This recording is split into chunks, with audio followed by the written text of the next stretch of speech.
Today we've got a crazy revenge story that took place in a terrible relationship. We'll get into that in a bit, but first, girlfriend cheats on me with her ex, so I made her fail her finals. When I met Sally, 21-year-old female, at that frat party, I, 22-year-old male, really thought I found the one. She looked like everything I ever wanted in a woman, and I would have done anything for her. I wasn't even supposed to go to that party. It was my best friend Nicholas, 22-year-old male, who basically dragged me out of bed and forced me to the party. Till now, I still think about it. If I'd said no, I wouldn't have gone to that party. If I didn't go to that party, I wouldn't have met her. If I hadn't met her, we wouldn't have spent all that time together. I wouldn't have had the best 8 months of my life, which was promptly followed by years of pain and trauma. Was the 8 months worth the suffering I went through after? I still don't have an answer to that question. That fateful night, I had just returned from a 6-hour marathon study group with my friends. It was the beginning of the semester of my final year, and I wanted to get ahead of my lectures because I had a lot planned for the year.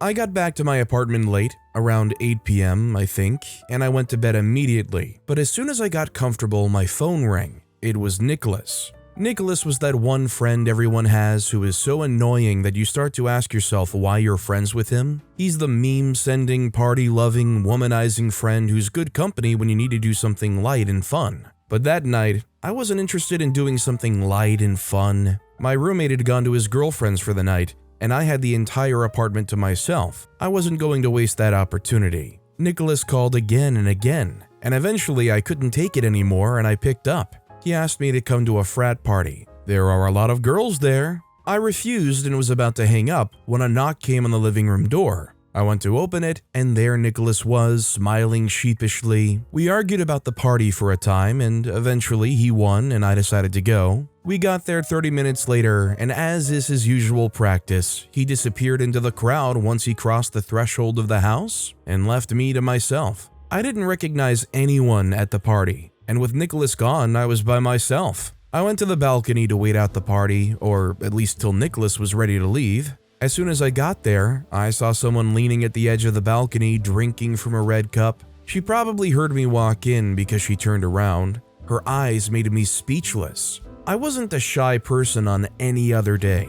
I didn't like talking to people, but I could if I wanted to. But that day, I felt tongue-tied. She was exquisite. Even the small smile she gave me made my throat go dry. It took me over a minute to form the words, "May I join you?" She laughed and said sure. She introduced herself as Sally and asked why I wasn't at the party with everyone else. And I narrated how Nicholas dragged me to the party, only to abandon me as soon as I walked into the house. She laughed and said she had a similar experience with her friends. They were planning a blind date for her because she hadn't been in the dating scene for a long time, and so when they got to the party, they all disappeared. Her blind date didn't show up, so she decided to hang out on the balcony till she could get an Uber back to campus. I asked her why she hadn't dated in a while, and she said it was because she had a bad breakup with her previous boyfriend, and it messed with her self-esteem and she just wanted to be alone for a while. I asked what happened with her boyfriend, and she told me the story of how he cheated on her multiple times, manipulated and emotionally abused her for over 2 years before eventually breaking up with her. She said she even tried to reach out to him to take her back after he dumped her, but he blocked her everywhere and even restricted her from coming over to his apartment. I felt sorry for her. It was tough, loving someone and not having that love reciprocated. I hugged her and told her everything was going to be okay. She laughed and said it was a long time ago and that she's gotten over it. We talked some more until it was time to leave. Before she left, she gave me her number and said she'd like to hear from me again. I texted her the next day and we kept in touch. Soon enough, we were texting and FaceTiming every day. We became inseparable, and even though my better judgment told me not to pursue anything with her, I couldn't listen when she became all I could think about day and night. When I told Nicholas about her, he also warned me not to get close to her because she was, in his words, damaged. But better judgment only worked when you could think logically. I couldn't at that point, so I asked her out on a date. We went to the movies and it was fun, and so I asked her out again, and again, and again. Eventually, we went from just friends to lovers. It was good at first. We spent every moment together. Even when we couldn't be together, we'd call and talk for hours till one of us fell asleep. One thing I liked about Sally was the fact that she was as academically oriented as I was. Even though she wasn't as smart as I was, she was always eager to learn and I was always eager to teach. When we first got together, her grades weren't good. She was barely passing a lot of her classes and she was in her final year, so she had to do way better to stand a chance at graduating. Because of this, most of the time we spent together was in making sure she understood her courses. I also made it my duty to remind her every day how beautiful, smart, funny, and overall likable she was. Her self-esteem took a big hit after her previous boyfriend, and I just wanted to play my part in building her up. It took a few months before she started to believe everything I told her, but when she did, she totally changed. She looked and dressed better, even her social skills improved drastically. It was beautiful to watch and totally fulfilling that I played a part in making her become better. During this time, she morphed back into her outgoing and extroverted self. She didn't like going to parties when I met her, but that changed. She invited me to every party and wanted to go everywhere with me, but being the introvert by choice, I declined most of her offers. One day, she got back from a party and told me she ran into her ex, Duke. Duke was the same guy who put her through hell. I actually thought he had graduated, but apparently he was also in his final year. She said he tried to talk to her, but she didn't let him. I was proud of her. But then, as the days and weeks went by, I noticed she was always on her phone. She was never on the phone for so long, except she was talking to me. But since we started dating, she'd practically moved in, so we don't text a lot anymore. One day, I asked her who she was texting, and she was hesitant to tell me at first. But when I pressed, she said she was talking to Duke. I was surprised because last she told me, he blocked her on all platforms. When I asked, she said he unblocked her a few weeks ago. I asked why he did that, and she said he only wanted to be friends again. He told her they were friends before they broke up and he missed her. I was worried because I didn't believe in staying friends with your exes, and I told her about it, but she said it was fine and she always made sure to set boundaries in their conversations. I said okay, but it wasn't okay. Over the next few weeks, Sally started to grow more distant. She started to spend more time in her apartment than in my place like she used to. I asked her why, and she said she didn't want to grow too dependent on me. I knew this wasn't the reason, but whenever I confronted her about her growing distance, she started to take it as an avenue to start a fight. Eventually, I grew tired of it all and stopped fighting with her. One night, Nicholas came over to my place. I thought he came to drag me to a party he told me about some days ago, and I was ready to go on the defense. But instead, he gave me his phone and played me a video of Sally kissing Duke at the party. He scolded me for not listening to him when he told me that she was damaged goods. I can't tell you how much it broke my heart to see that Nicholas was right. I had tried to be the perfect boyfriend to her. I had helped her heal, but she repaid me by cheating on me with the guy that hurt her. The pain of that betrayal was overwhelming. I didn't want to see her again after that, but I had to be sure of what Nicholas showed me. So the next time she came to sleep over at my place, I made sure she was asleep before I picked up her phone and looked through her chats with Duke. And there it was. She'd been sending him photos and he'd been manipulating her into thinking she wasn't cheating on me since he'd seen it all before. Then there was a conversation they had one day after she said she'd been studying with a group of friends. That was a lie too, and she'd gone to Duke's place and they slept together. Seeing her talk about it with him broke me, and I vowed that day not to trust another woman. I also decided that I was going to get my revenge. I didn't tell Sally what I'd found on her phone. Instead, I pretended that everything was okay. When our finals were drawing close, Sally relied on me for academic support like she used to, so I helped her make notes and highlighted parts for her to focus on, only all the details in the notes were wrong. Every single thing. The formulas, the definitions, everything. I knew she wasn't going to check to confirm, and she just crammed everything like she used to. Then it was time to do the exams, and she used every wrong thing I taught of her. She came out of the final exam hall feeling very confident, and I broke up with her there. A few weeks later, when the results came out, I tasked Nicholas to find out how she did, and as expected, she failed every one of her courses. That left me with a deep sense of satisfaction because even if I couldn't get closure about why she cheated on me with Duke, at least she wouldn't be graduating like she'd been hoping all year, and that was good enough for me. Is it just me that's utterly sad to hear OP say, "I'm not going to be able to trust women anymore after this"? And also, not only did OP get revenge here, but if Duke had any plans of continuing on with this girl, he probably is not going to anymore, considering they're probably leaving the college scene, the girlfriend's probably going to repeat the year, right? Duke's obviously just gonna go off to find the next girl he can manipulate. Also, hi, I'm Steven, and if you guys enjoy crazy stories of revenge, it would be amazing if you left a like or left a review if you're listening to my podcast. That said, our next story is, I paid my brother back for threatening me with my academics. For as long as I can remember, my brother, male 20, and I, female 18, had always been rivals quite literally at every single thing while we were growing up.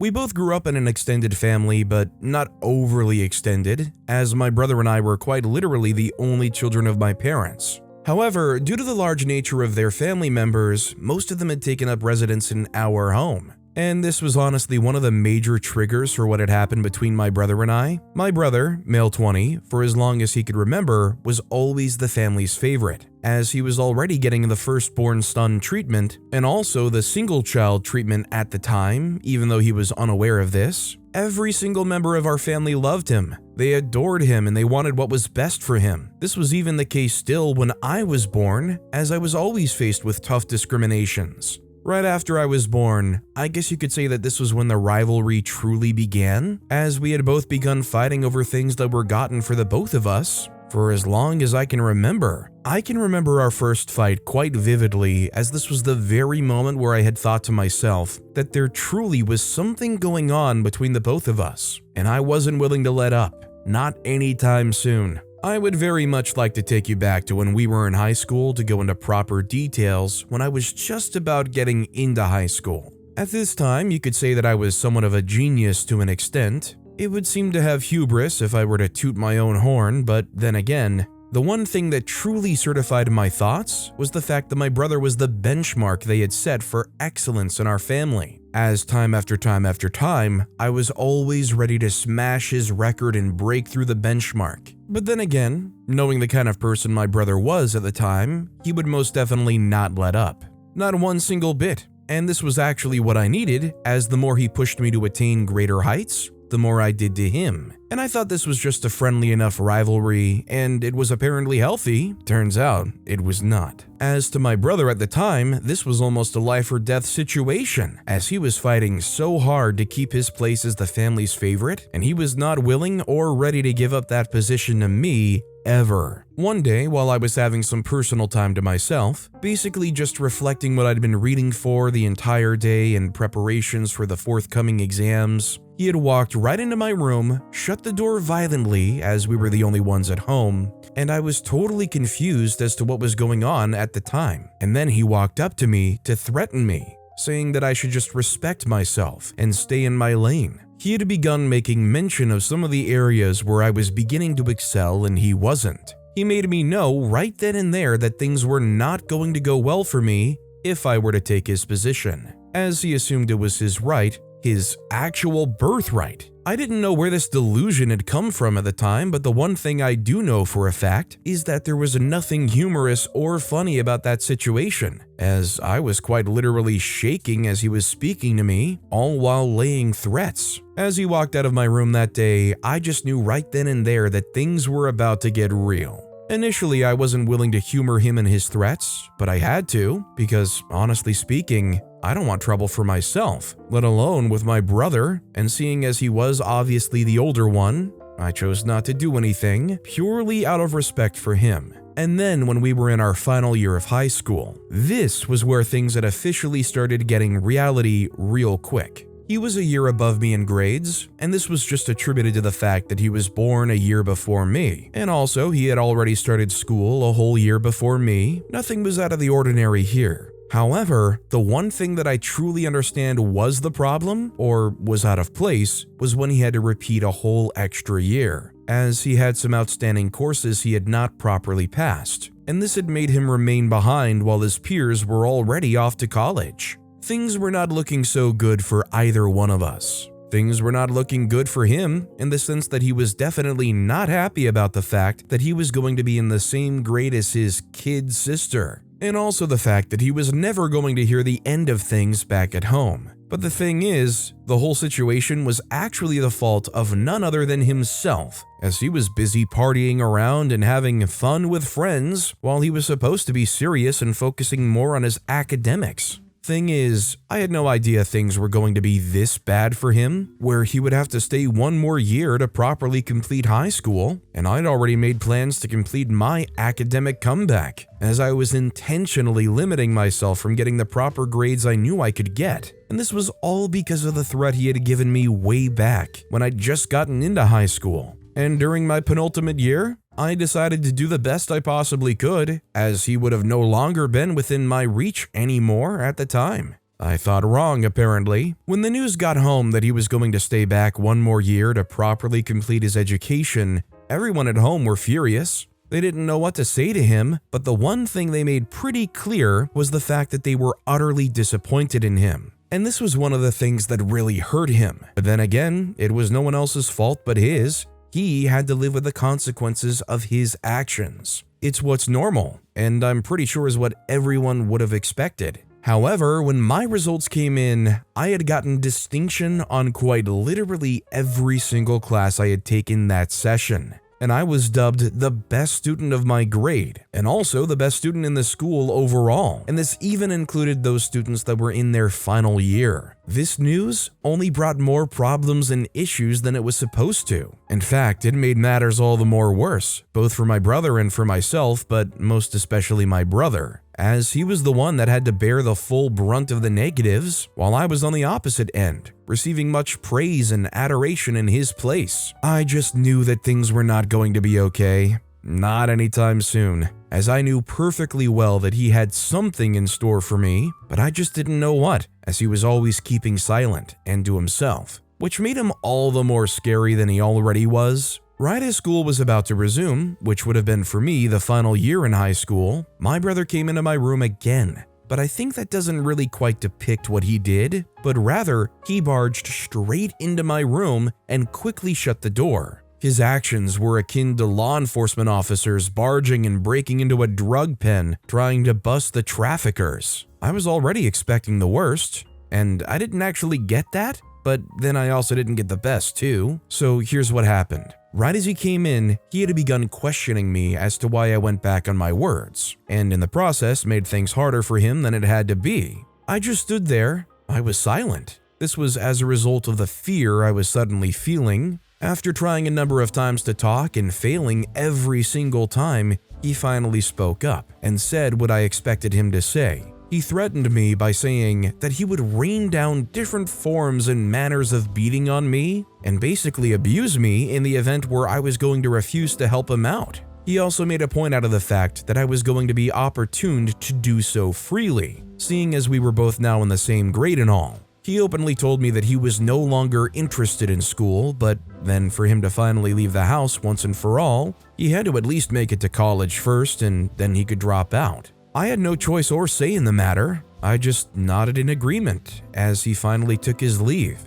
I was scared at that moment. I didn't know what to do, and I couldn't at the time go to our parents and tell them what was going on, or rather the situation of things at the time. So I decided to help him out, like he had threatened earlier. And so just like that, the new and final session had began, and just as you would expect, he was never in class as he felt like he couldn't be in the same class as his kid sister, and so right after leaving home every single day, he would always go somewhere else, a location unknown to me at the time, and while away in his time, I'm in school, in class, taking down notes, tests, and assignments for him, and the worst part of it all was the fact that I was still the one to do his assignments for him. This coupled with the ones I'd already had for myself, it was nothing but pure chaos. I thought I could handle everything, but it turns out that I couldn't. And after the first semester had passed, I noticed that my grades were dropping, quite badly of course, and I knew at the time that this was greatly going to affect my chances of getting into the college of my dreams. On scholarship, of course, because it wasn't in the country and I didn't want to burden my parents with such a huge task. I knew what I had to do to rectify this, but I was still skeptical about everything. And then all of a sudden, one very day, I soon had a total change of mind when he gave me the insult of my life and almost the beating of my life too, after I'd spent the entirety of 2 nights working non-stop for his project, and because of his absence, he still wasn't given a grade. He blamed this on me, and he almost kept true to his words, but he held himself back. I was furious because I knew the amount of time and energy I spent on his work, and he just disregarded that and almost beat me. This was the straw that broke the horse's back. I wanted to stand up for myself. I wanted payback, and I knew just how to get that. Right after our second semester, I'd already gotten serious with my life, and it was evident as I'd gotten a response from a separate college, which was also on my college application list, accepting me as a student on scholarship, and I was already given a resumption date. After I'd gotten this, I knew the only thing left was to ruin everything he had left before finally escaping, and that's what I did. I not only ruined his chances of ever going to college by making him flunk every single class he was supposed to take, I also ruined his chances of ever going to college courtesy of our parents. Before he could have realized what I had done, I was already far away in college where he would never be. I'm just assuming this did not take place in the United States. It seems like the kind of home life culture that hopefully wouldn't exist, or at least is very, very, very uncommon. I mean, don't get me wrong, academics are important and parents care about that for their kids, but especially in this story, the sheer importance of your life depends on your academics kind of hints at this not being the United States. I mean, just in general, I'm always happy to hear stories of people who want more for themselves, being able to claw themselves out of situations like that. Our next story is, never have I ever been in an abusive and toxic relationship as a man. I, male 30, have been in a not-so-healthy relationship with my partner, female 29, for as long as 7 years, if not longer, and the toxicity from this relationship was what made me lose my job and also lose custody of my children, because this was not something that I would have expected from someone I was ready and willing to spend the rest of my life with. But I guess at the end of every storm, there is always a silver lining, as at the end of my story, I was still able to come out of the whole married life saga, and this was something that I know for a fact was one of the things that truly got to her after we had ended things between us. Let me take you right to the very beginning of us, our relationship, and the genesis of things between the both of us, quite literally. I've always wanted to tell my story to someone, as it was something that I never imagined or even believed it'd be possible. I was always of the notion that the system is always pro-feminine, but then again, on that very day when she got what she deserved, I truly understood the supremacy of the law. The story of how I met my now ex-wife, let's call her Sandra for the story's purpose, is quite a very simple one actually, and a reuniting one at that too. Way back when I was very little, probably still a child back then, I could clearly remember that in the street that we used to live in, there was a neighbor of ours that usually came over to our place for several visits on the weekends, and they had this daughter that was quite literally my best friend in the entire world. She was the only person I had to play with at that time, and the only person that was actually willing to play with me.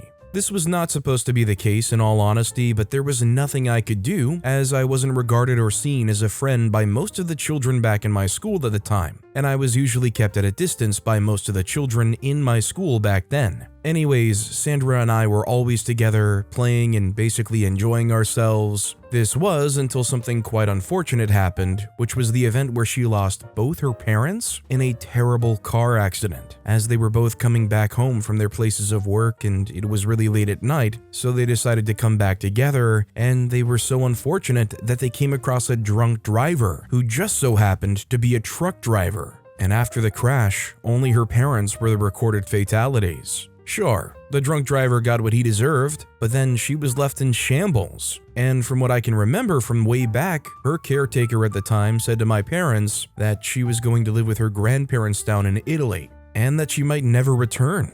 And I didn't know this at the time, but then all of a sudden, one day I just stopped seeing her, and I was really heartbroken, as the one person I truly considered my friend was just all of a sudden nowhere to be found. But then again, it wasn't like I didn't have the reminder of my life to search for her, so I quickly got over it, along with the passage of time. Fast forward a bit to when I was in my second year of college, when I was truly feeling the full brunt of intense depression, which stemmed as a result of my overworking nature and my fully packed academic calendar. I just needed a break, and to get one I just thought of meeting new friends. And after my friend and roommate had tried multiple times to get me to go out and actually meet new people, I just wasn't cut out for it, as I was quite the introvert at the time. And then he brought about another option, which was meeting people online. The moment he proposed this, I just knew right then and there that I was cut out for this, but the issue was that I didn't have a social life whatsoever, and this bothered me greatly. But then with his help,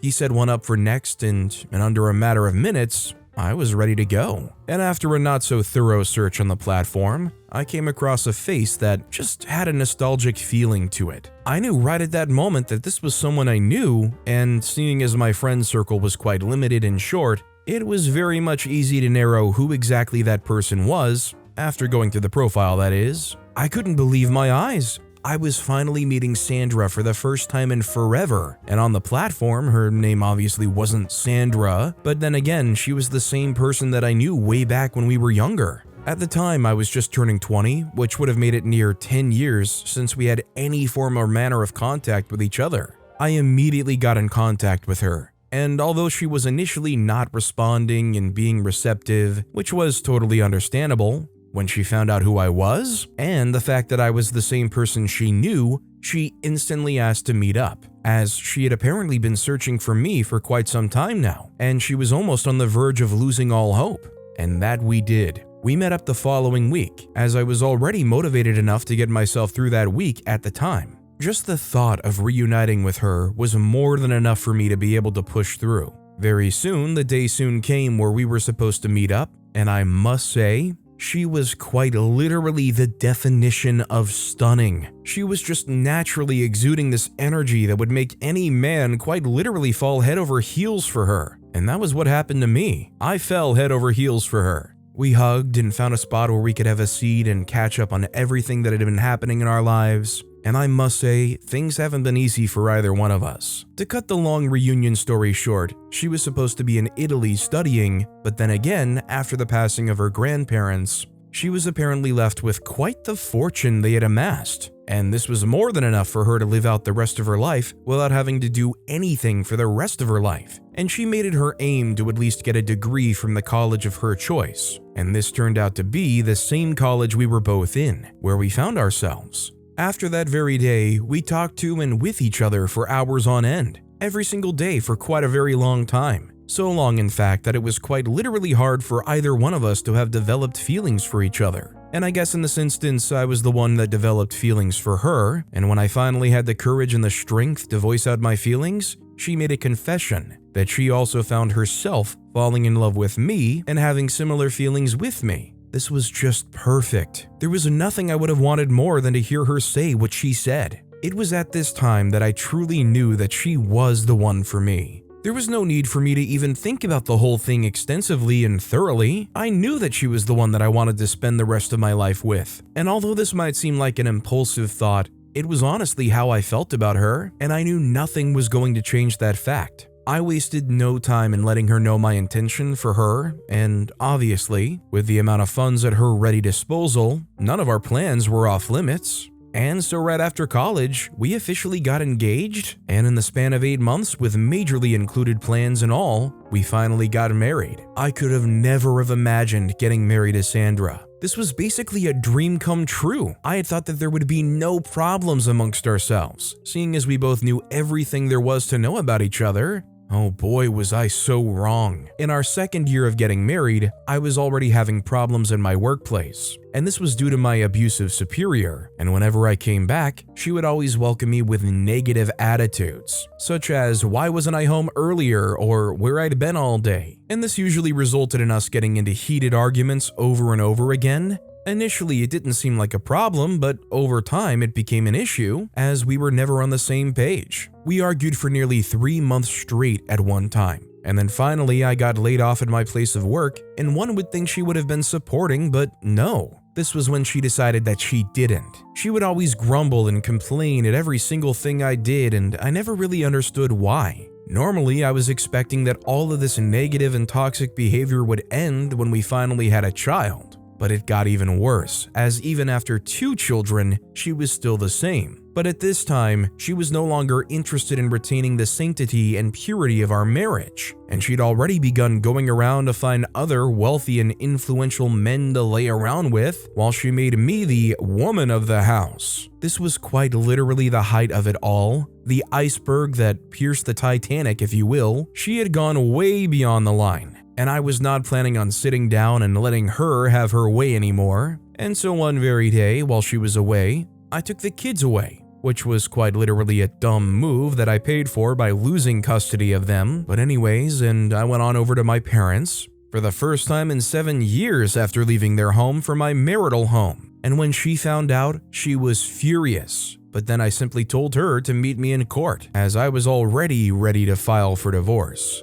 She got so upset that she didn't fully realize the brevity of the divorce I had just suggested, and she openly agreed to it. We met in court in the following weeks, and after quite a lot of back and forth argument on the custody of the child, it was decided that I was going to keep our first child, my daughter, as she was going to be in custody of our son. And at this time, we thought that this was over, but then when the alimony and child support fees hit her, she almost fell to the ground, as she could have never have imagined that I would be taking quite literally half of everything she owned. And she was still to be paying child support for as long as possible. Seeing the look of disbelief on her face was everything I needed to feel good about myself once again, and ever since then, although we haven't been on good terms and speaking terms, I know I triumphed. So is OP essentially saying, hey, I know our relationship fell apart, I know she's sleeping with other wealthy, influential men, I know I lost custody of both of my kids, but hey, I took half of her stuff. To be honest, I don't really know if this is as much of a flex as OP's trying to make it out to be. But with that being said, that's all the time we have for today. Now, if you want to hear another absolutely crazy revenge story, check out that video on the left. Or if you missed my latest video, check out that video on the right. That said, I'll see you all next time with some more stories.